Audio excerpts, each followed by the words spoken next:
मेरी प्यारी बहनों, अल्लाह पाक हम सबको नेक लोगों की संगत नसीब फरमाए। और मैं तो ये कहती हूँ, मेरे पीर दी हर दम खैर होवे, मेरे पीर दी हर दम खैर होवे, भावें लखां करोड़ दा वैर होवे, मेरे पीर दी हर दम खैर होवे, मेरे पीर दी हर दम खैर होवे, मेरे पीर दी हर दम खैर होवे। नाता नाल रसूल दे जोड़ लवो, अल्लाह वाले अल्लाह नबी से मिलाते हैं। नाता नाल रसूल दे जोड़ लवो, जेड़ा किसे भी कीमत ते टुटदा नहीं, भावें कुल्ली दा रवे ना कख सही हो, मैं तो दामन हजूर दा छुटदा नहीं। ते जिदे घर विच जिक्र हबीब होवे, डक उस मकान नू लुटदा ही नहीं, ओदे प्यार दा दिल विच ला बूटा, जिन्नू पुट के भी कोई पुटदा नहीं, मेरे पीर दी हर दम खैर होवे, मेरे पीर दी हर दम खैर होवे, भावें लखां करोड़ दा वैर होवे, मेरे सोहणे दी हर दम खैर होवे। सब बोले अल्लाहु अकबर। और सबसे बड़ा मुर्शद हमारा हमारे नबी पाक है। सब बोले अल्लाहु अकबर। चलें जी आगे पढ़ते हैं, अल्लाहु अकबर कबीरा। सब बोले अल्लाहु अकबर। तो अल्लाह सुब्हाना तआला फरमाते हैं आयत नंबर 65, आयत नंबर 65, सुभान अल्लाह।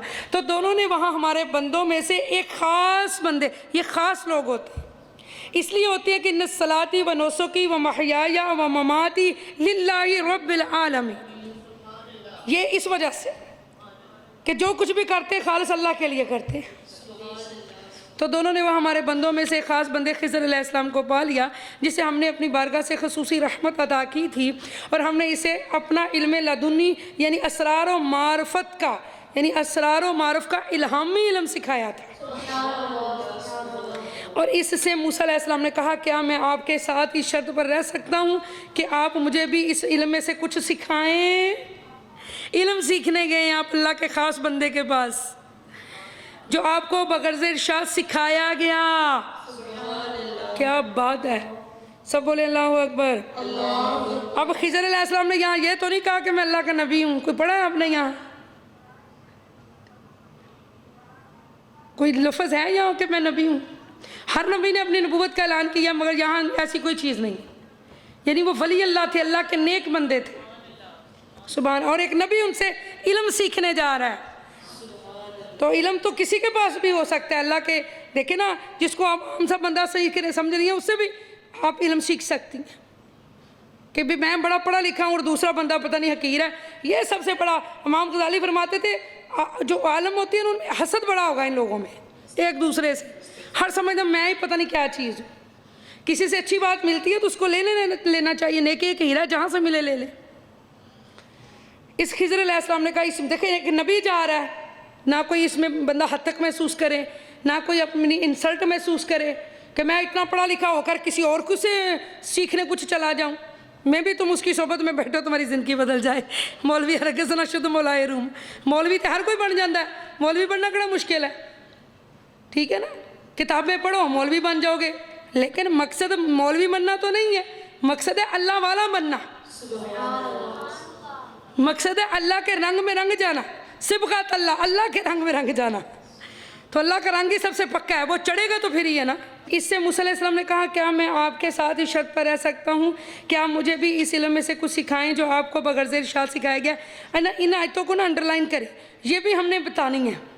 इसमें भी लोगों के अकीदे बड़े वो डामाडोल हैं, तो ताकि लोगों को समझ आए कि औलिया अल्लाह और बुजुर्गान दीन का क्या मकाम है, ठीक है।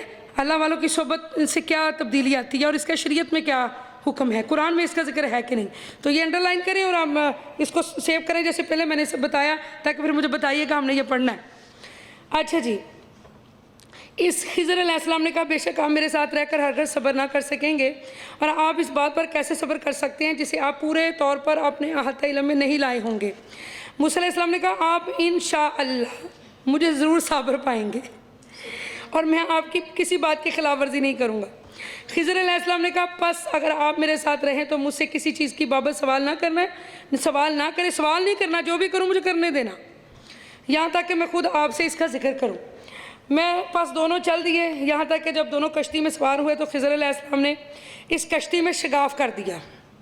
موسیٰ علیہ السلام نے کہا کہ آپ نے اسے اس لیے شگاف کر کے پھاڑ ڈالا ہے کہ آپ کشتی والوں کو غرق کر دیں، بے شک آپ نے بڑی عجیب بات کی ہے۔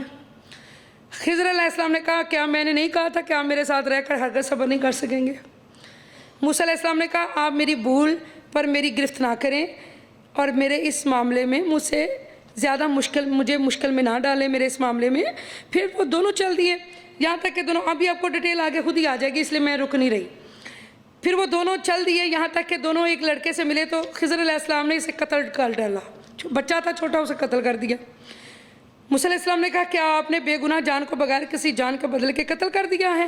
بے شک آپ نے بڑا ہی سخت کام کیا ہے۔ خضر علیہ السلام نے کہا کیا میں نے آپ سے نہیں کہا تھا کہ آپ میرے ساتھ رہ کر ہرگز صبر نہ کر سکیں گے؟ موسیٰ علیہ السلام نے کہا اگر میں اس کے بعد آپ سے کسی چیز کی نسبت سوال کروں تو آپ مجھے اپنے ساتھ نہ رکھیے گا، بے شک میری طرف سے آپ حد عذر کو پہنچ گئے ہیں، مطلب حد ہو گئی اب۔ پھر دونوں چل پڑے یہاں تک کہ جب دونوں ایک بستی والوں کے پاس آ پہنچے، دونوں نے وہاں کے باشندوں سے کھانا طلب کیا۔ قرآن پکڑے، قرآن، یہ قرآن آپ کے پاس ہونا چاہیے، عرفان القرآن، یہ خزانہ ہے۔ تو انہوں نے ان دونوں کی میزبانی کرنے سے انکار کر دیا۔ پھر دونوں نے وہاں ایک دیوار پائی جو گرا چاہتی تھی، تو خضر علیہ السلام نے اسے سیدھا کر دیا۔ موسیٰ علیہ السلام نے کہا اگر آپ چاہتے تو اسے تعمیر پر مزدوری لے لیتے۔ خضر علیہ السلام نے کہا یہ میرے اور آپ کے درمیان جدائی کا وقت ہے، اب میں آپ کو ان باتوں کی حقیقت سے آگاہ کیے دیتا ہوں جن پر آپ صبر نہیں کر سکتے، یہ صبر نہیں کر سکے۔ وہ جو کشتی تھی نا، وہ چند غریب لوگوں کی تھی، وہ دریا میں محنت مزدوری کیا کرتے تھے، پس میں نے ارادہ کیا کہ اسے عیب دار کر دوں، اور اس کی وجہ یہ تھی کہ ان کے آگے ایک جابر بادشاہ کھڑا تھا جو ہر بے عیب کشتی کو زبردستی مالکوں سے بلا معاوضہ چھین رہا تھا۔ جو نئی نویلی کشتی ہوتی تھی نا، نئی بالکل نئی بنی کشتی اور تیار ہوئی ابھی، تو وہ اس کو چھین لیتا تھا ڈاکو۔ میں نے اس کو داغدار کر دیا، میں جان رہا تھا یہ غیب کا علم نہیں ہے، اللہ کی یہ شان نہیں کہ ہر عامت الناس کو غیب پر مطلع فرمائے، لیکن اللہ جس کو چاہے عطا کر دے۔ وہ نبیوں کو بھی دے رہا ہے، وہ اپنے بندوں کو بھی دے رہا ہے، جس کو چاہے عطا کر دے، عامت الناس سے نہیں، جس کو چاہے دے دے۔ اللہ اللہ، جو ہر بے عیب کشتی کو زبردستی مالکوں سے بلا معاوضہ چھین رہا تھا، اور وہ جو لڑکا تھا تو اس کے ماں باپ صاحب ایمان تھے۔ پس ہمیں اندیشہ ہوا کہ یہ اگر زندہ رہا تو کافر بنے گا اور ان دونوں کو بڑا ہو کر سرکشی اور کفر میں مبتلا کر دے گا، اولاد کی محبت میں والدین کافر ہو جائیں گے۔ پس ہم نے ارادہ کیا کہ ان کا رب انہیں ایسا بدل عطا فرمائے جو پاکیزگی میں بھی اس لڑکے سے بہتر ہو۔ میں نے اس کو مار دیا کیونکہ یہ کفر کی طرف لے جائے گا والدین کو، اب اللہ انہیں نیک فرزند عطا فرمایا۔